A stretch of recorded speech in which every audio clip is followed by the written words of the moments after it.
या बातमीपत्राचे प्रायोजक आहेत हॉटेल स्वास्तिक. आपल्यासाठी घेऊन आले आहे रुचकर चविष्ट जेवणाची मेजवानी. जैन, पंजाबी, महाराष्ट्रीयन, चायनीज. एकदा खाल तर पुन्हा याल. सोबतच मान्सून धमाका ऑफर. प्रत्येक जेवणावर 10% सूट आणि बर्थडे पार्टीवर मिळवा 15% आकर्षक सूट. बर्थडे पार्टी सेटअप देखील उपलब्ध. पत्ता पद्मकुंज सोसायटी समोर, अंगणगाव. हॉटेल स्वास्तिक गार्डन, येवला. नमस्कार, SK9 येवला न्यूजमध्ये आपलं स्वागत आहे. आता आपण बातमी पाहत आहोत येवल्यातून. मंत्री छगन भुजबळ यांच्या सूचनेनुसार दरसवाडी धरणातून डोंगरगावसाठी पाणी सोडण्यात आल्यामुळे शेतकऱ्यांमध्ये आनंदाचे वातावरण पाहायला मिळाले.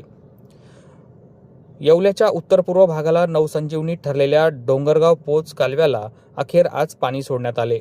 मंत्री छगन भुजबळ यांचा ड्रीम प्रोजेक्ट असलेल्या मांजरपाडा पुणेगाव डोंगरगाव पोच कालव्याला दरसवाडी धरणातून पाणी सोडण्यात आल्यामुळे शेतकऱ्यांमध्ये आनंदाचे वातावरण पाहायला मिळाले. राष्ट्रवादी काँग्रेसचे जिल्हाध्यक्ष दिलीप खैरे यांच्या हस्ते गेट ओपन करून पाणी सोडण्यात आले. या प्रसंगी जलपूजन करून हे पाणी सोडण्यात आल्यामुळे शेतकऱ्यांमध्ये आनंदाचे वातावरण पाहायला मिळाले. या प्रसंगी येवला व चांदवड तालुक्यातील शेतकरी उपस्थित होते. SK9 येवला न्यूजसाठी ब्युरो रिपोर्ट, येवला. या बातमीपत्राचे प्रायोजक आहे तारा आय केअर डोळ्यांचा दवाखाना. नेत्रचिकित्सक उमेश महाले यांच्या मार्गदर्शनाखाली कॉम्प्युटरने नेत्र तपासणी व नंबरचे चष्मे, आधुनिक फेको पद्धतीनं बिना टाका मोतीबिंदू शस्त्रक्रिया, चष्म्यांचे नंबर कमी करण्याची शस्त्रक्रिया, कॉन्टॅक्ट लेन्स सुविधा, तिरळेपणा निदान उपचार, डायबिटीसमुळे होणारे नेत्रविकार, काचबिंदू आदी सुविधा उपलब्ध. रेब्यांचे येवल्यातील एकमेव अधिकृत डीलर. स्टायलिश फ्रेम व सनग्लासेस उपलब्ध. आमचा पत्ता तारा आय केअर डोळ्यांचा दवाखाना, आंबेडकर शॉपिंग सेंटर, गाळा नंबर 46 शिवसृष्टी जवळ, येवला.